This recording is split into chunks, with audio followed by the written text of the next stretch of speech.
নমস্কার। প্রতি বছরের জ্যৈষ্ঠ মাসের অমাবস্যায় মা কালিকা দেবী ফলহারিণী রূপে পূজিত হন। তার কারণ, ফলহারিণী রূপে পূজিত হওয়ার পিছনে রয়েছে বিশাল এক ইতিহাস। সকল অশুভত্বকে নাশ। নমস্কার। প্রতি বছরের জ্যৈষ্ঠ মাসের অমাবস্যায় মা কালিকা দেবী ফলহারিণী রূপে পূজিত হন। তার কারণ, ফলহারিণী রূপে পূজিত হওয়ার পিছনে রয়েছে বিশাল এক ইতিহাস। সকল অশুভত্বকে নাশ করে সমস্ত অশুভত্বের যে ফলাফল তা হরণ করে দেবী কালিকা নিজেকে ফলহারিণী রূপে প্রকাশ করেন এবং সেই জন্যই এই জ্যৈষ্ঠ মাসের অমাবস্যায় ফলহারিণী রূপে দেবী কালিকাকে পূজিত করা হয়।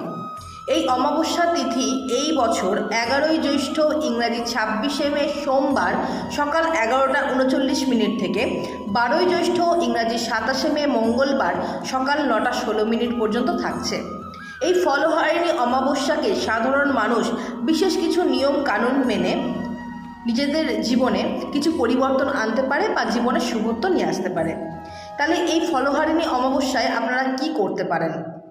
এই দিনটিকে কাজে লাগানোর জন্য অমাবস্যা তিথি ধরে আপনারা গঙ্গা স্নান করতে পারেন।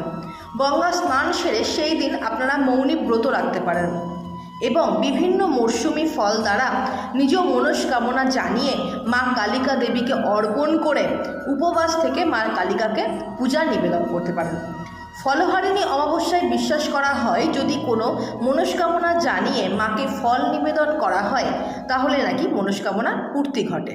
তাই একটা জিনিস মাথায় রাখবেন, যেই মনস্কামনা জানিয়ে আপনারা যে বিশেষ ফল নিবেদন করবেন, যতদিন না মনস্কামনার পূর্তি হচ্ছে ততদিন পর্যন্ত সেই ফল আপনারা খাবেন না। এই বিশেষ দিনটিতে আপনারা কিছু জিনিস করা থেকে বিরত থাকবেন, যেমন কোনো নতুন বস্ত্র, নতুন জুতো বা নতুন সামগ্রী কিনবেন না, নখ চুল দাড়ি ইত্যাদি কাটবেন না এবং এই দিন কোনো শুভ কাজের শুভারম্ভ করবেন না। অমাবস্যা তিথি দেখে কোনো শুভ কাজের শুভারম্ভ করা উচিত নয়। আপনারা এই দিন বিশেষ কিছু কাজ করতে পারেন যার জন্য শুভত্ব পেতে পারেন। গরিব দুস্থ কিছু মানুষজনকে আপনারা দান করতে পারেন। অবশ্যই এই দিন আধ্যাত্মিক থাকবেন, জপ করবেন, দান ধ্যানের সাথে সাথে আপনারা পুজো পাঠ করতে পারেন। আপনারা উপবাস রাখতে পারেন, মায়ের আরাধনা করতে পারেন, বিভিন্ন মন্দিরে গিয়ে পুজো নিবেদন করতে পারেন। এই সমস্ত ভালো কাজ আপনারা করতে পারেন। এই সকল কাজ করলে মা ফলহারিণী দেবীর সম্পূর্ণ আশীর্বাদ আপনাদের ওপরে বর্ষিত হবে, নিজের মনস্কামনা আপনারা পূরণ করতে পারবেন।